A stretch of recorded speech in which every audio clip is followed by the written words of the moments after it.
So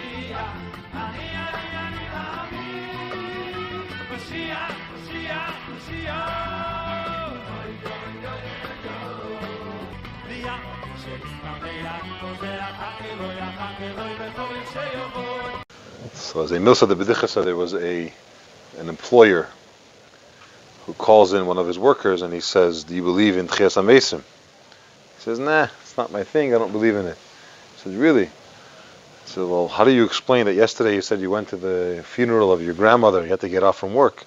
I saw her this morning in the supermarket."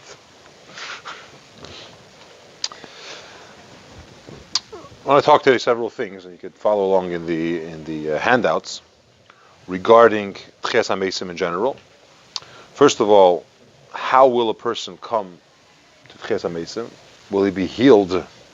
Will he get up healed already, or is he going to have his ailments, and only after he becomes resurrected will he become healed? Or will he first have the ailment and only afterwards will be healed? Will he get up in the same clothes that he was buried in, which means people are going to be walking around the streets with tachrichem, with white shrouds? Or maybe he'll have clothes that was a typical clothing that they used to wear at that time. Whenever he passed away, that was his style of dress. So someone that's from 150 years ago or 200 years ago will be dressed in a certain way. Someone from the times of the Beis HaMikdash, will they even have yarmulkes? It's a different question.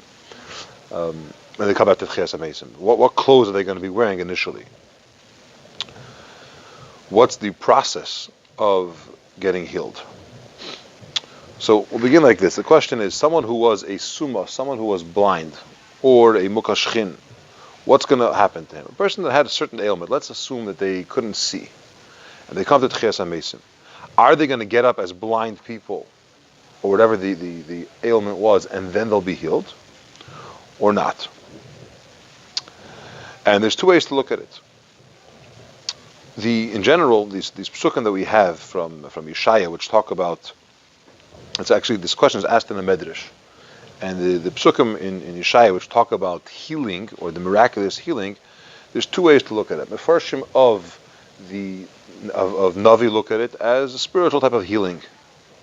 In Gemora, however, in Sanhedrin and in other places, he brings in detail, understanding it or explaining it specifically for physical healing. But let's talk today about that these psukim are applying, the nevuah is applying to physical type of healing. Okay? So Gemara in Sanhedrin Daf Tzadik Aleph on the base tells us, Rish Lakish asked the question. It says in one pasuk, Bom iveru piseach haravi ladas yachdav, that among them will be the blind, the limp, those that can't have children, and have children altogether. That's one pasuk. Another pasuk, that's in Yirmiyah. Another pasuk says, Ozi dali ka'ayol piseach, that even a limp person who now he can't walk, all of a sudden he's going to be skipping around like like a swift animal. So Rish Lakish is asking, there's a contradiction. On the one hand, it says they're going to get up. It seems like they're going to be ill or handicapped. They're not going to be able to do what they do normally. The other pasuk says that when Moshiach comes, they're going to be skipping around. So the Gemara answers that it's not a stira, because when they get up, as we stand now, they're going to get up with their difficulties. Okay, so you have people that are not capable, and they need to be pushed around in wheelchairs or whatever else. That's how they get up to Tchias HaMesim. The Eibishter will then, as a stage 2, he's going to go and heal them. I'm going to ask two questions. First of all, we have a principle that the Eibishter doesn't do a nes for no reason. Okay, if a miracle is needed, he'll do a miracle. If it's not needed, he doesn't. He likes to work in ways of nature. So even if you're dealing in a time when there's such a great miracle as Tchias HaMesim, resurrection of the dead, but why do you have to do a next nes after that? You're making them come up as sick. And let's not forget, some of these people, it's been 1,000 years, 2,000 years. There's no body left, okay, for the most part. And they're coming back to life. That's a miracle. The physical coming back to life, the spiritual, the neshama, the fact that they're alive, right? So you're making them be not healthy. And then you're doing another step, you're making them healthy. What's the point of doing all that? And number one. Number two, why do you have to use these two stages? Why do you have to start with one stage that they become better? Even forget about the Ness question. A lot of Nissim going on over here. There's Nissim that are flying around. Why do you have to go through these stages where number one, they are getting up, and number two, they have this health thing? So one explanation is brought from Rabbi Levi, which is one of the foremost sources on philosophy and these type of explanations in Jewish thought. And he says like this: a person needs to be recognized first. Okay, if he comes up to Tchiyah, he gets alive, he becomes resurrected, and then people say, that's not him. I remember him, he was limping. That's not him, he was hunchback, whatever it was, right? So they're going to say, it was a different person. Okay, so what Hashem does is, says first he wants them to come back the way they are, the way they were when they passed away. Everyone recognizes them. And they get accepted back in their family. They're so excited to see them. This is how they know them. And then he heals them. It's interesting, because if a person, Chas v'Shalom, passed away very suddenly, something happened. They were in a car accident. And no one knows them in that ailment, right? They were not well for 10 minutes. Okay? No one knows them in that way. According to this explanation, when they're going to come back to Tchias HaMesim, they're not going to come back not healthy and then get back together. Because the whole reason he gives is that people should recognize him. But if no one knows them in that state, or they have no problem recognizing them in a fully healthy state, because that's how they know him or her, so then there's no reason that they should come back in two stages. They'll come back, they'll be healthy. In other words, there's a problem. You want the person to be accepted back in their family and receive the proper exciting welcome that they deserve. So if they're going to be a completely different entity, right, people are looking like, who are you? The Rebbe gives another explanation, as we'll soon see, but the Tzaddik Gaon says this is the reason. So people should accept them and recognize them and welcome them, and then they'll become healed. So it's not a miracle for no reason. There is a miracle. It's part of Tchias HaMesim. That stage or that excitement or that welcoming, that greeting that happens is needed for that reason. Let's look at a broader explanation from the Rebbe, which is in the Rebbe's letter regarding Tchias HaMesim. It's printed in Chelik Beis of Igros. There's a concept that the way the person leaves, that's the way he's coming back. Okay, so if he left blind, he's coming back blind. If he left deaf or mute, that's how they're going to come back. Not only that, but the way that he was dressed, that's the way he's going to come back, in the same type of garments. Okay, the Eibishter says, Yamdu kamesha holchu, they should stand up the way they went, and afterwards I'm going to heal them. It brings from Mezeritch and from Zayar.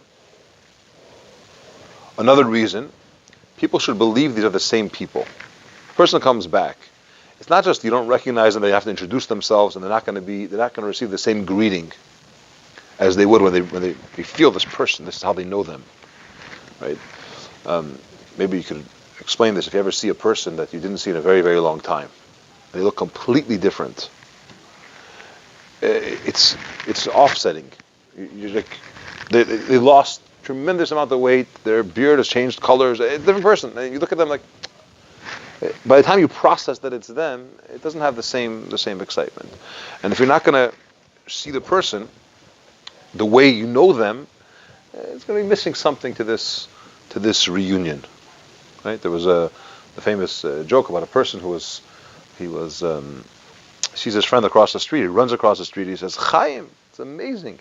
You used to not have glasses. Now you have glasses, and you lost so much weight. Wow! And your beard has changed colors, and B'chal, you walk much straighter now. It's unbelievable."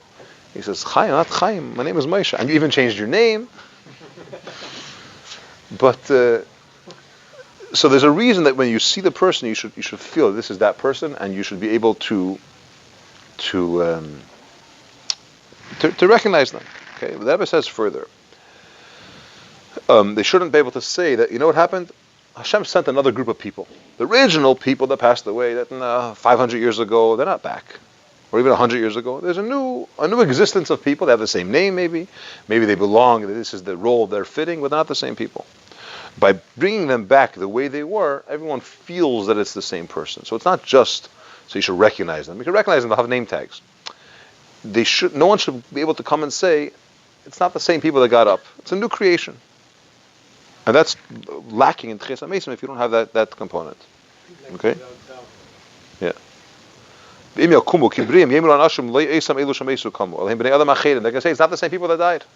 It's different people. I mean, the whole concept is so supernatural that a body which disintegrated already is coming back to life. It's like, whoa.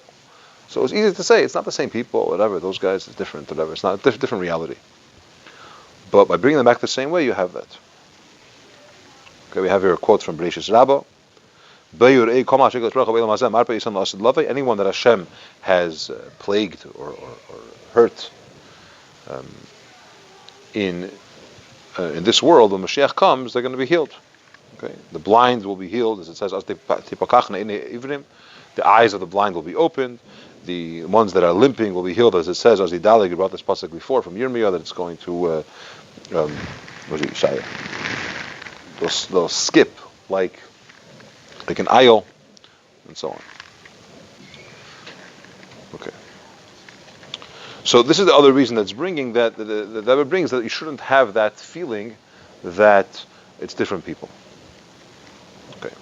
In addition, the Rebbe says that when you bring them back the same way, you understand that it's coming from the Eibishter. And apparently what this means is, if someone could shed some light on this, apparently what it means is that the concept of Tchias HaMesim is miraculous.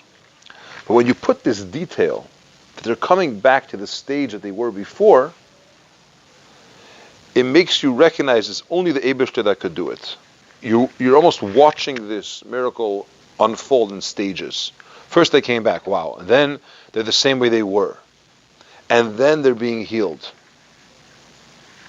So when a person sees that, he says, it's only the Eibishter, one that brings them back to life, and then he heals them. It's not like they're aliens landed from a different planet and somehow there's some Chas V'Shalom, some other entity which made this happen. Okay, that would bring some Zayar, an additional component. Kasher yakumu me'afron, we'll say this in the translation, when a person gets up, when they'll get up from their earth, they're going to get up the way they left and in the same garment, in order that they shouldn't say it's different people. And only then, Yagia ha'olam b'shleimusay, the world will reach its completion. There's something that happens when the people come back in the same clothes and the same situation, and then it gets healed where there's a recognition, this must be Hashem. It seems that if it's just Tchias HaMesim, people start to, crazy things happen. But when you see that type of detail that's traced back exactly to the way it was, imagine you see a picture of someone from several centuries ago, a painting, and then you see them in the street, and it's exactly the same person. They have a cane, they're walking a certain way, they have a certain, even the clothing is the same.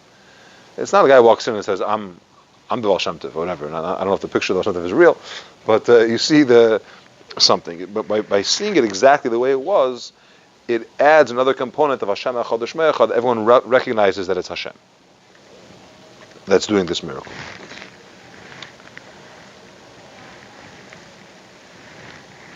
Okay. Also, the Rebbe brings another from the Zayar, where how is it really going to happen?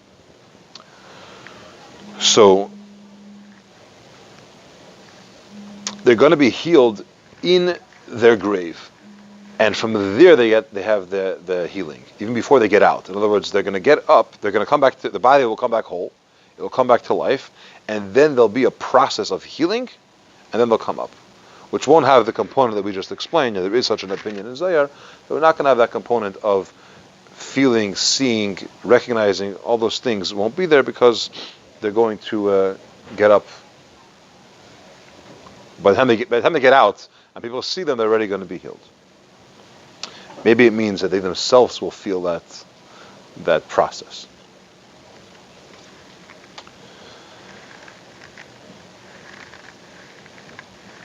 Okay, so we have from Zayar Chelek Beis, Kivan sheis eder kelahu bein hakvarim, when that voice, that sound will be awakened, will be sounded among the graves, az kol hakvarim yakiu v'yifletu lachotz hamesim shebahem. All these graves are going to spit out, so to speak, the dead that are in them. What does it mean? It'll fall, like it'll spit out. It's going to spit out the people outside. Why are Mesim called Refaim? Refaim is called from the lashon of Refuah. Okay, because they're going to receive their healing, and they're going to be healed the way they were before they passed away. The bones are going to be combined, the ones that belong one to another, the structure of the body. It's called Refaim because they're healed. Okay. And if you want to say that in the pasuk Refaim is not the typical term of Refaim from lashon Refuah, okay, so all it means that all of the bones will be reconnected in the grave, and they'll get up. And this is something which applies to Yidden having Tchias HaMesim. Now he brings here, interesting, that animals will also have Tchias HaMesim, besides the Nachash, the serpent, the snake. Why? Because he's the one that brought the problem in the first place. The whole idea of getting Chava to eat from the Eitz Hadas and then getting Adam Arishain, Ibishter getting upset, and the whole idea of death in the first place, according to the plan, we were supposed to live forever. And as a result of the Nachash, there is death in the world. So the Nachash won't have Tchias HaMesim. Okay? And part of the healing that happens for animals is that the wolf and the sheep lie together. Which seems from this that it's supposed to be this way at the beginning of creation. That's the way Hashem designed it, that these animals should be able to coexist. It's a golus reality that they can't. And when Mashiach comes, part of the healing of animals, I don't know if it means that all animals that were killed come back. I don't know how that's going to work. But there's a certain reality now that animals are healed. One second, I stand corrected. It doesn't say that they have Tchias HaMesim, so they'll be healed. The healing of animals means that they'll coexist. What the Nevi'im say about this idea, which in general, when we say, is it a mashal umalitza? Is it metaphoric? When you say that animals will lie one with another, is it just a description that there's going to be peace? Okay, animals get along with each other. It's a blissful time. From here, it comes out that it's literal. There's plenty of sources that it's literal, but from here is also a raya, perhaps, that it's literal. Why? Because you have this concept that it's part of the healing that goes on in the world. That now animals coexist with each other, which normally don't, not in the same pen, because that's just the way they are. They're not. They're contradictory to one another. When they're together, they eat each other up. Okay, continuation on this topic of Tchias HaMesim. What's the deal with the garments? How are they coming back? Are they coming back in Tachlichim? Which let's assume that you'll see people walking around with kittles. Okay, they're Yom Kippur garment, maybe talesim. It's a pretty scary sight.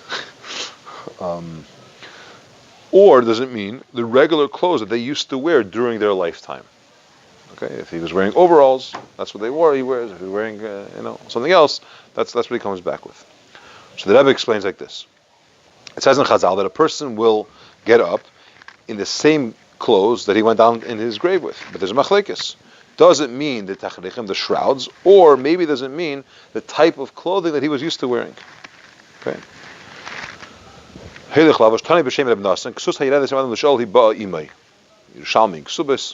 It brings this idea. There's a machlekes. According to Rebbe, they come with the garments they used to wear in their during their lifetime. Okay. Now, see from Yerushalmi also, Masechta Kilayim, Milsa Amrim B'Sadin Echad Nikvar Rebbe. The Rebbe Amar lekama the Banish Azal Hu Asi Rabban Amri kama the Banash Azal Hu Asi. So it's not the way he was dressed, that's why he came back, or it's the way after the way he did dress, that's the way he comes back. Okay.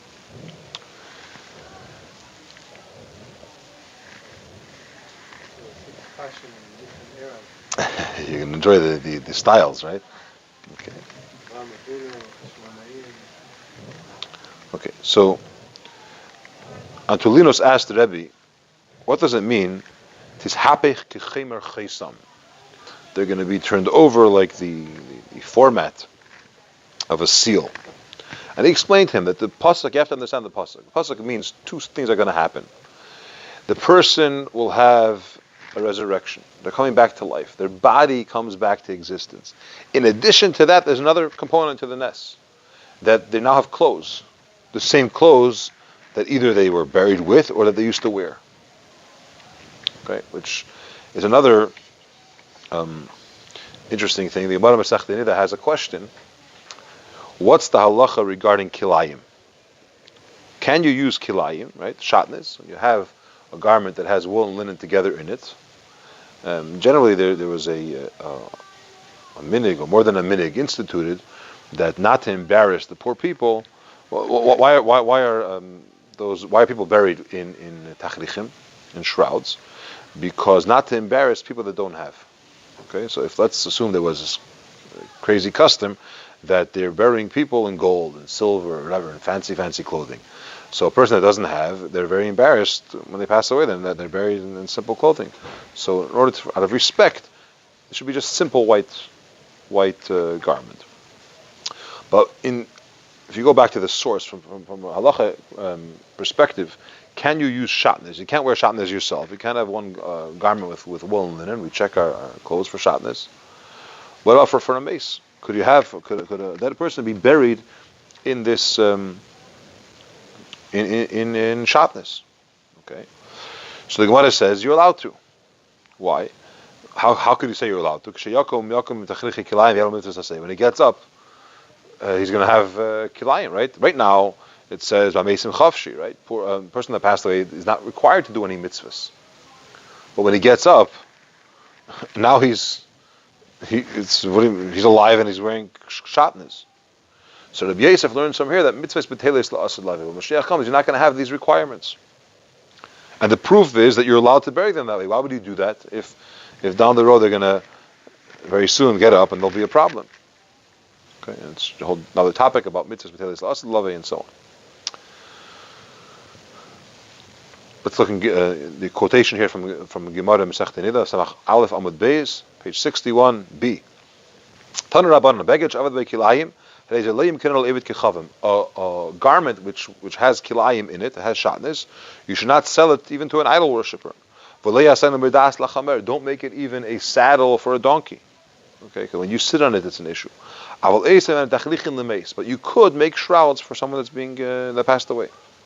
Rabbi Yosef says, this teaches you, or this proves that when Moshiach comes, you won't have to do mitzvahs. And Abaye said, or others say it was Rav Dimi, he said, no. We learned that before they're buried, when they're just being eulogized and whatever, before they're actually buried, you could use other clothes, you could use kilayim.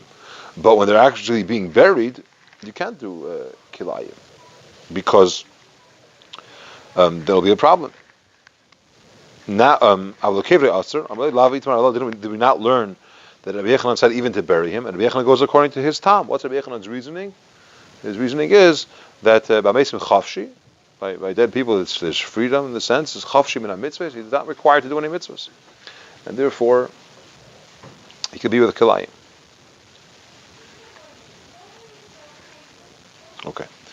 There's another limud from a chita, wheat. How does it grow? It starts off with nothing, right? It's a seed.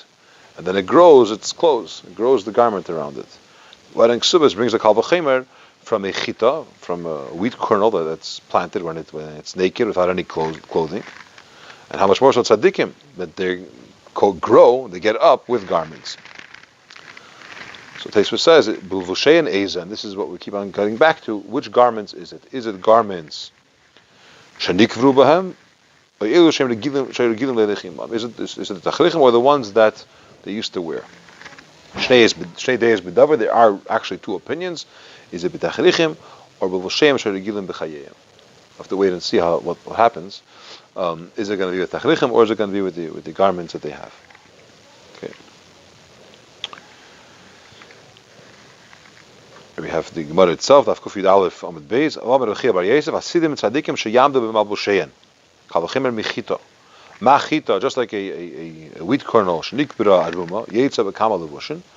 Tzadikim shnikbira levushin, lachas kam v'kama. If the Kavachimer is like this, if you have a seed of a wheat kernel, which was buried with nothing, by the time it grows up, gets out of the ground, it has multi-layers. We'll call it clothes. Tzadikim, which were buried with clothes, of course, when they get up, they'll have many, many layers to them.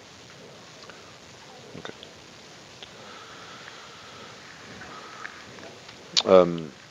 In Yerushalmi, they bring that Rebbe told his children, don't use too many shrouds, because tzaddikim are going to get up in their clothing, bilvushei hen, and their garments in Masra from this thing is that it was clothes that they wore during their lifetime. In other words, don't get too busy with the garments that you put the person in, because they're not going to need it. They're not going to use that when they get up. They're going to get up with their wardrobe. Okay. Also, those will change? No, there'll be different eras. You see, this person's from the 60s. This person's from the 1800s. You see, they have a rope around they're wearing a robe. They have a rope around no belts. Okay, yeah. Turbans and hats and streimels, like casquettes. Okay. Dalit. Ketzad Yisrapu. How are they going to be healed? In addition to the other things that Rebbe brings, the way that they're going to be healed. I just want to say there's a story from the Baal Shem Tov about people that are. There's several stories from the Baal Shem Tov about Tchias HaMesim, where he brought certain people back to life for certain reasons. And it wasn't just they came back to life. They came back to life at a different era, like a couple of years later. One of the stories is as follows. The Baal Shem Tov used to go to a particular city every year. He would stay in the house of a very wealthy person. And it was a big deal for the city. Baal Shem Tov came, and everyone used to get ready, and they used to eat a public meal together, and he got tremendous, he would give brachas. It was a very special time for the city. One year he shows up on an unexpected week. All of a sudden he's in shul. The people found him Friday night in the local shul. And so the Gevir came running, the wealthy man comes running, and he says, come to my house. He says, no, I want to stay in shul. And when you finish eating, everyone should come back to shul and say Tillim. They're all scared, what's going on? And Baal Shem Tov stayed in shul, he wouldn't leave. Everyone went home, they ate very quickly, and they came back to shul, and they said Tillim all the way till Chatzais. Baal Shem Tov told them that after Chatzais, bring me a meal, my meal in shul. And he had his Shabbos in shul, and they continued saying Tillim all night until the morning. Daven Shachris, and then he said, okay, we're going to go eat Suda Shabbos in your house, in the Gevir's house. And the whole town went to the wealthy man's house to have Suda Shabbos. As they're eating, a guy walks in. He walks in and he's asking for some mashke, some alcohol. And the Baal Shem Tov says, give him whatever he wants. So the host gives him alcohol, he's drinking. And Baal Shem Tov says, tell me everything that happened. He says, okay, I'll tell you. Yesterday, Friday afternoon, the Paritz, the governor of the whole area, he called us together and he said, he's giving each one of us weapons, knives, pitchforks, various different types of weapons they were using at that time. And he said, I want you to go to the Jewish town and kill everyone, so take whatever you want. So we were all ready, we were all geared up, and the plan was to come wipe you guys all out. And we're waiting for the Pekuda to be told, okay, now is the time, go. It's a coordinated effort. So we're waiting and waiting and waiting. And finally, it's already dark outside, and this fancy wagon comes up. Some minister, like, I don't know, a very wealthy, important person comes in. He goes into the house of the Paritz, of the governor. They speak for a while. And when he leaves, the Paritz comes out and he says, it's off. It's not happening. We're not doing this whole thing.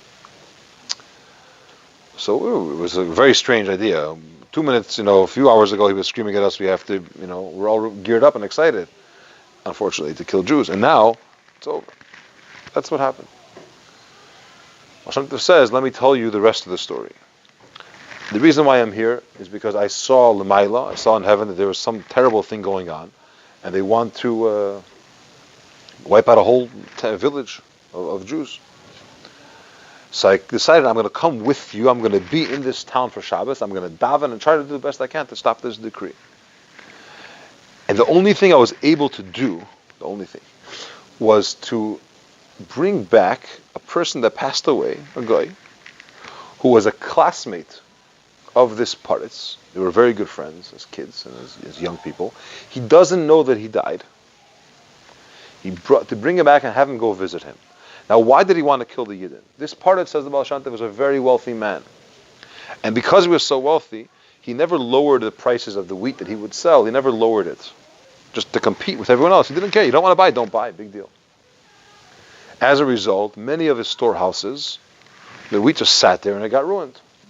So the anti-Semites took the opportunity and they convinced the king that the reason why no one's buying from you is because Jews are telling everyone not to buy from their Paritz.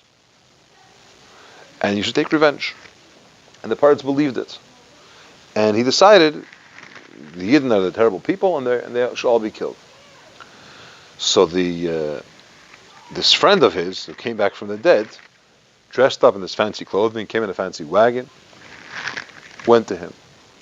And he told him, you should know that it's not true. And I bet you that if you call the Yidden tomorrow night, not only will they sell you wheat for you, they'll manage to sell even the rotten wheat. And therefore he changed his mind. It's an interesting story about Chias HaMesim.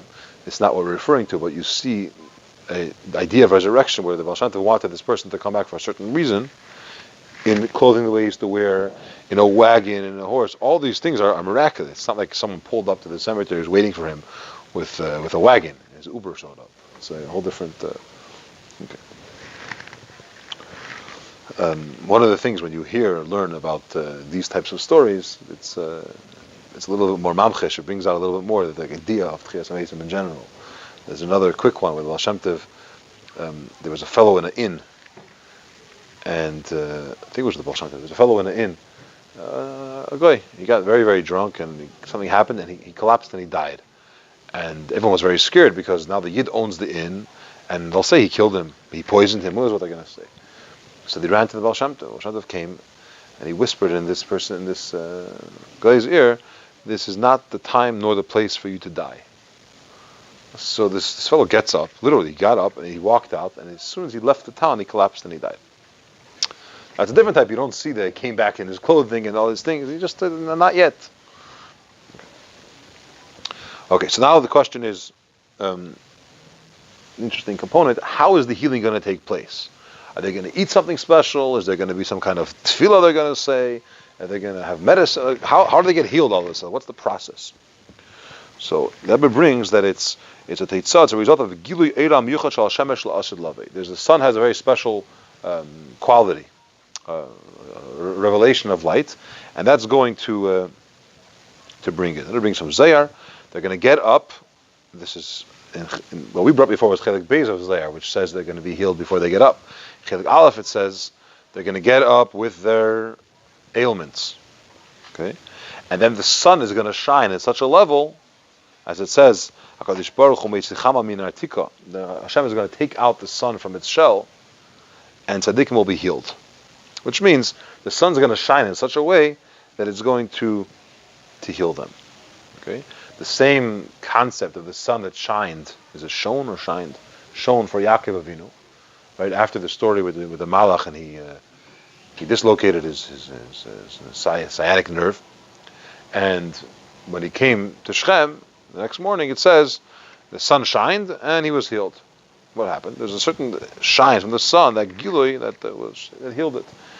Similar concept, of the same concept will be when Moshiach comes, that this shine of the sun will heal everybody.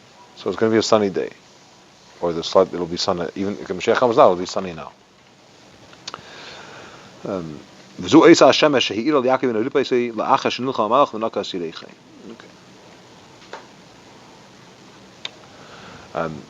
Zayar brings that this is regarding Hashem is going to bring out the sun. It's the Er Haganus, the hidden light, and shine it for the Yidden. The term that's used is Shemesh Tzadka. Shemesh Tzedakah, this is the same shine of the sun, or the same level of the sun, which shone when Yaakov Avinu was healed. Now it says also that the sun is going to it's a Gemora, the sun is going to shine, is going to do two opposite things at the same time. Rishonim, and if they have Avodah Zarah, there will be no Gehenna anymore when Moshiach comes. There's no purgatory, there's no hell. When Moshiach comes, the sun's going to shine, and tzaddikim, the righteous ones, will be healed through that shine. And the Rishonim, they'll be punished through that burn of the sun, so to speak. The very same sun. Now, everyone's tzaddikim, because Mashiach came, that means any tikkun that had to be done has been completed. So there's no yidden that have to be punished.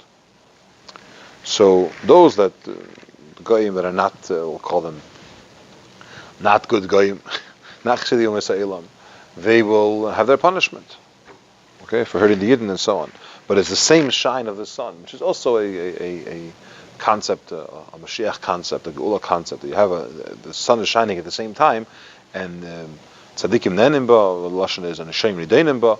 The tzaddikim are being healed, they're benefiting from it, and the Rishonim are being judged by it. Okay, so this process is going on. But from all these sources that we're bringing, one after the other, you find it seems like, in conclusion, that it's going to happen in two stages. First, they come back the way they are, and then they get healed. Question is it right away from the cemetery, or do people, their friends and family, meet them, recognize them the way they are, and then they get better? But it seems that it'll happen at a later stage. And the clothes they will come with, from Gemora it seems, well, there are two opinions, Taisus brings both, but it seems that it's going to be the clothing that they wore during their lifetime.